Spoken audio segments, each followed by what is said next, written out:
Thank you for joining us today for another interview in the series Recession Proof Investing, where we have top experts sharing tips and strategies to achieve lasting success and financial freedom. I'm your host, Keisha Bailey, and today I'm joined by Marguerite Orane, who is an authoress, speaker, and executive coach. Thank you for joining us today, Marguerite. Thank you, Keisha. It's a pleasure to be here. Could you share more about the work that you do and your background? Oh dear. Okay, so let's start from the beginning. I grew up in a family business and ran it for a while, as did all my two siblings. And so I've always had a very, very strong and very practical business background. My two degrees are in business management studies at the University of the West Indies, and then an MBA from the Harvard Business School. I love business. I believe in the power of business to create wealth, to create change, and Mhm. frankly, to bring joy to people's lives. So, what I now do is that I coach and facilitate growing organizations in how to craft their best strategy to achieve growth, wealth, profitability, whatever it is they define. Yeah. Also coach executives, the leadership team, and professionals, people who want to lead their own lives better, to make transformative leaps into living lives of joy, which to me is what an abundant life is all about. It is. It is. And so, with COVID last year, it's been a very challenging time for many persons. A lot Yeah. of persons have gone through personal and financial hardships. How has it been for your clients and your work, and even so much yourself? How has it been this past year? Well, challenging would be an understatement, but it has been challenging. But with it, with every challenge come lots of opportunities. So when the pandemic hit in March, I do live in Toronto and most of my clients are in the Caribbean. So I haven't been able to travel for a year and a half almost, which means I haven't been able to hug my clients. I've been able to see them thanks to Zoom. Yeah. Frankly, I think my clients have done pretty well. So what I did early on in the pandemic is that I reached out to everyone and just to see how they were doing. And I started to offer a particular webinar for their organization, the people in their organization, Oh, called Staying Grounded in Turbulent Times. And that was very, very helpful. There was no cost for that, of course. I just wanted to help in whatever way possible. And so I've kept in touch with them, been able to answer some calls where people are feeling a bit frantic. And what I think I've been able to do for them is to keep them calm. My theme is around joy and that type of thing. And sometimes they're like, Marguerite, I don't know about this joy thing. I'm not feeling so joyful. And I would say, well, okay, let's see if we can just work on just calming down and getting calm. Some, Keisha, have been very badly hit. I have one client in mhm. particular whose revenue just fell by 70%. Um, Wow. yeah, and they're just struggling and fighting to get back to even 2019 levels is now a big celebration. Others have done okay. Mhm. Interestingly, my strategic planning clients all said to me, you know, that the strategy that you helped us to facilitate is holding firm and we're just staying focused on it and it's really helping us through the pandemic. So that was really good to hear. Yes. Um, but now what I'm helping them with is to navigate the, I hate to say return to normal because there's nothing Nothing. normal to A return. new normal, they're saying, right? My message to them is listen, this new normal, you know what the new normal is? It is uncertainty and helping them to help their team just get to a level of acceptance and maybe even comfort with a lot of uncertainty. And so that's been really interesting, just navigating that, and also navigating this whole idea that things can just change with no notice whatsoever. Yes. And somehow you have to just stay grounded, right? And Yeah. make sure that you can just keep your mind about you so that you will figure out a way to move forward in this uncertainty. Yeah. It's really about comfort in uncertainty, which is very hard to do. That's very, very challenging. I love the fact that your work encourages persons and that the relationship you obviously have then with your clients, that you're able to bring them to that space of calmness and to be able to navigate through uncertainty, which I feel maybe somewhat here to stay for a while, sadly. And so that's critical then in Yeah, terms of maintaining that mindset. And as yeah. we touch more on mindset, I wanted you to share your views, particularly around the importance of having that mindset of abundance. Listen, mindset is everything. It is said that everything is created twice, first in the mind and then in the physical realm. So Yeah. every single thing starts with a thought. And so when you look, if you're looking at your financial situation and it's not what you would like it to be, know that it is coming because of some thought. Typically, it's an unconscious thought. Hmm. And that if you change that thought, you can start to actually change that particular situation that is manifesting for you. And it happens with abundance, with money in particular. And it happens also because, oh my gosh, Keisha, we have been told so many terrible, terrible myths about money.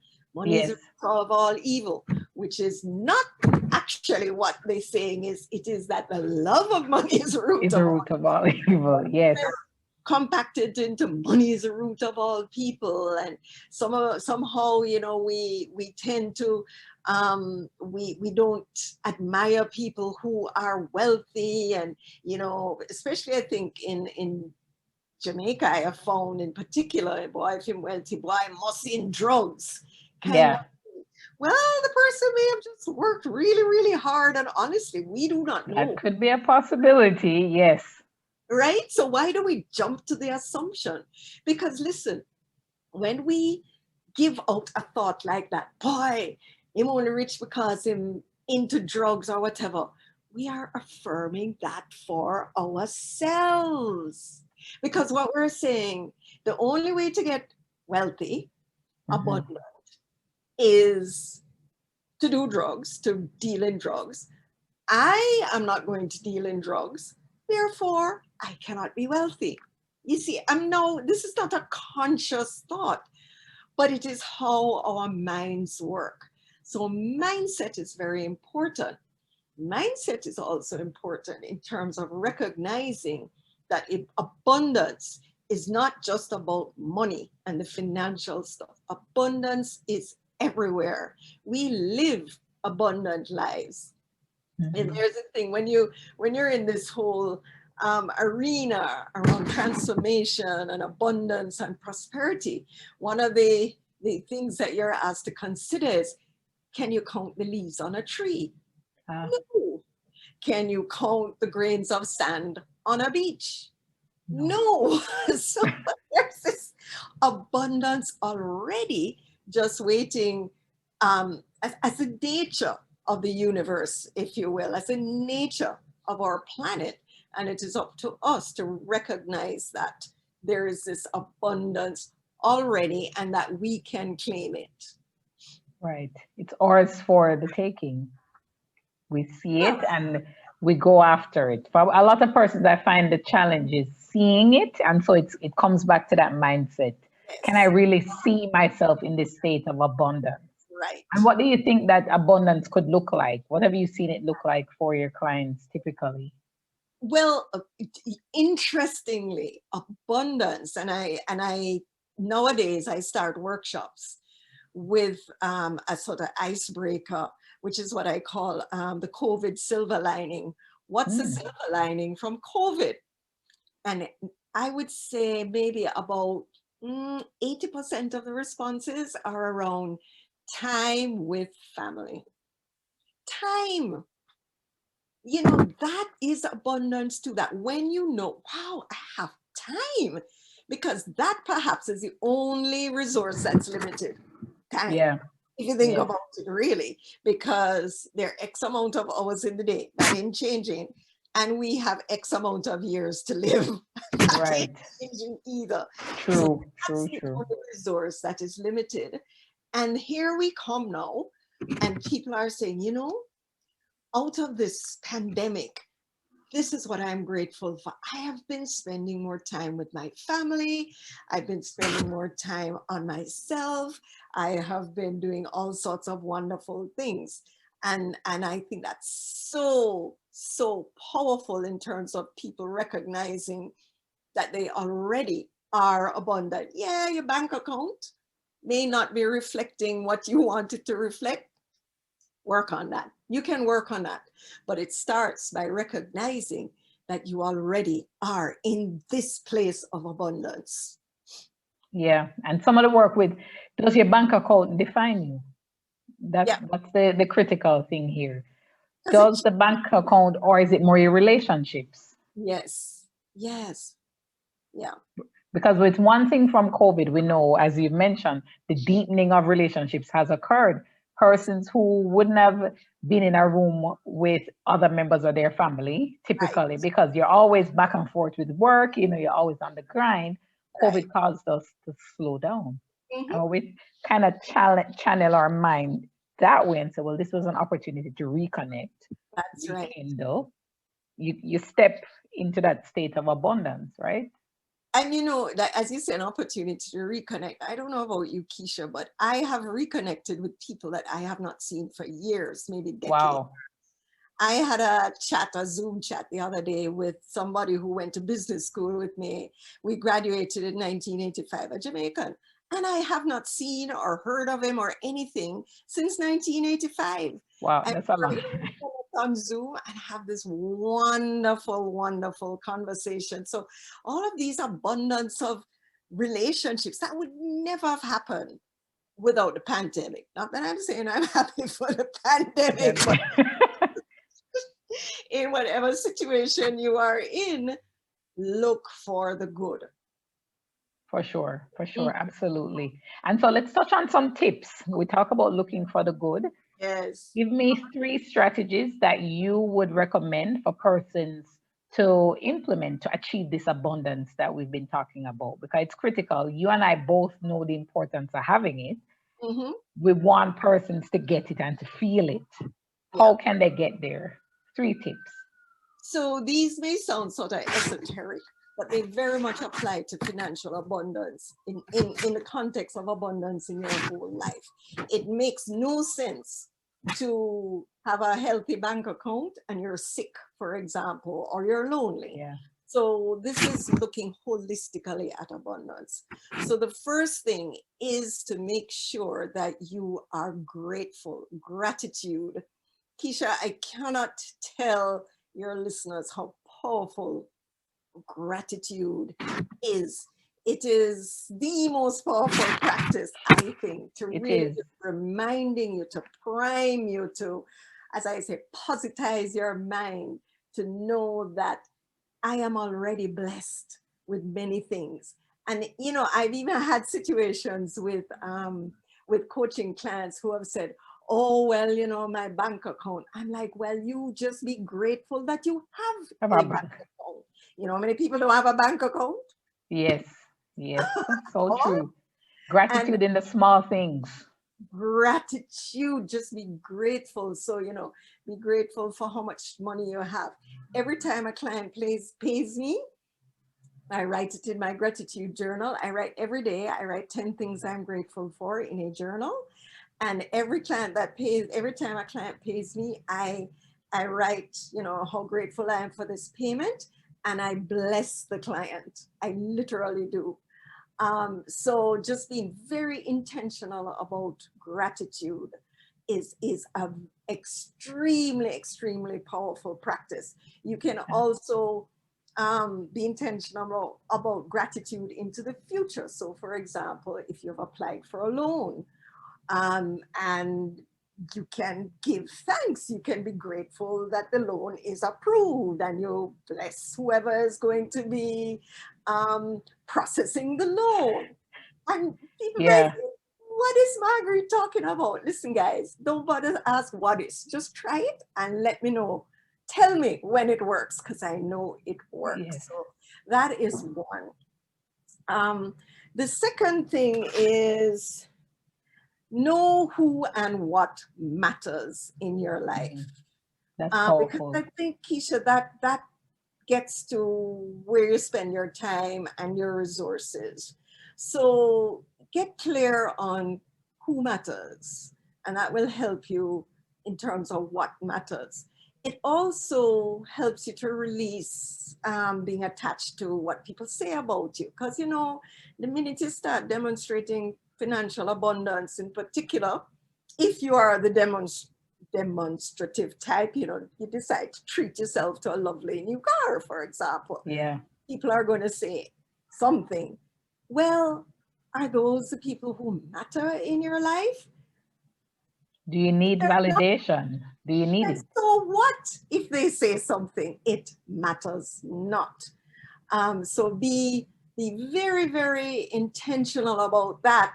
And that will lead you to decide who you want to include in your life. You want to make sure, this is the third one, that you're including in your life people who have your back, Mm. people who are for you, people who will help you. Now, they may not be able to write you a check, but they may express abundance to you in terms of making a connection with someone, referring you to a client. My entire business is built on referrals. Wow. Referrals. Because people are saying, boy, speak to someone, or saying to their friends, their co-workers, whatever, you need to speak to Marguerite. Yeah. So surround yourself with people who have your back. And the other flip side of that is make sure that you have people's back as well. Yeah. You know, karma. Two-way street. Two-way street. Yeah. So I think that those are the the three. I will share one last one, which is actually the title of my second book, which is Forget It, What's the Point? Letting Go Mm. of Claiming Joy. Listen, most of us clutter up our head with all sorts of nonsense. All sorts. I was just coaching someone this morning, and she said, Margaret, you know, everything is just in our head. Eh? I said, you got it. Yes. Get it. You know, all of the what so and so did you and what so and so didn't do you and what you expected that they didn't do. Those are the things that clutter up your mind so that you cannot focus on manifesting your abundance. Because if you're always worrying about what this one said, worrying about that time 10 years ago when you said hi and they never say hi back, all of that is keeping your focus away from what you want, the kind of abundant life that you want to live. So forget it. I've What's the point? True. Forget it. What's the point? I love it. I've seen even others speak about the need for focus. So think about you're driving and your windshield is just foggy. That's Yes, all of the things you're focusing on that don't need to be there, but you yes. need a nice clean windshield to be able to go and to keep focus on where you need to go. So as we think about just, putting on some windshield fluid, wiping it off, that wipes away all of the confusion, the what ifs, the shoulds, the codes, the this person is gonna say that. I wonder if this person likes me, doesn't like me. Wipe it all off. Wipe it all off and just kind of stay focused because that's really that what you need to get success, to get the abundance, to get the freedom. Further, I love your analogy with the windshield, right? With the windshield, because one thing Yes. too is that you know that you can't clean the windshield once. Mm, You have good to point. Good point. clean it over and over and over again. Hence why I say daily practice. The gratitude, very, very important that you do that daily practice of being grateful. That's Perfect. wiping the windshield. Yes, every day. Keep going at it. Yes, So, you have also graciously agreed to share with us a yes. nice free gift for our listeners. So, tell us more about your guide, How to Embed Gratitude into Your Life and Work, that will be available to everyone who is listening in with us today. Yeah. So I just decided, I found myself saying to people, you need to do a gratitude journal. You need to write down things you're grateful for. And they're like, what? And so I just decided to write down some thoughts in a very simple guide. It's like 2 or 3 pages around, what you would do. I recommend that you do it first thing in the morning, to write down, to really start the gratitude list. Hmm. And to make it an daily practice. It's a very, very simple practice. It does not take long. Now, one of the points I make in it is that sometimes you get to the point where you say, something, oh gosh, it happens to me. Let me speak for myself. I write, my commitment is 10 things I'm grateful for every morning. And sometimes Yeah. I'll get to 7 and I'm like, what else am I grateful for again? And then I'm like, Margaret, come on. In this entire abundant universe, you cannot figure out, you cannot list 3 more things. And then I'll look out the window and I'll see the birds. I'm like, yep, grateful for that. I'll remember, look at my desk and I'll see my cup of coffee. I'm like, yep, I'm grateful for that. So it's not just the big things, it's the little things. I also go on in the guide to share how you can actually take gratitude to work, which, Keisha, I think is a place that that gratitude is missing. Mm, I true. remember this little anecdote. When I used to fly, right? Nobody flies, and people would always clap at the end of the flight. Yes. That's a Caribbean thing. When the plane lands, we clap, we applaud the pilot. Oh, right. And I would always be like, oh yeah, big sophisticated me. I'm like, well, the pilot is just doing his job or her job. Why am I clapping? And then Mhm. one day it came to me, I'm like, well, I am really grateful that on this flight, this pilot did his or her job, right? Yes. I am so grateful. So I clap now. And when I'm leaving the plane, I will be grateful. Actually, when I'm flying, I also express gratitude before for safe and happy travel. Yes. Nothing Yes. like crime in the plum. So we kind of have this thing that when we go to work, people are paid to do work, so there's no need to thank them. That's nonsense. I honestly believe we should genuinely be thanking our coworkers, thanking the people who work for us, thanking our boss.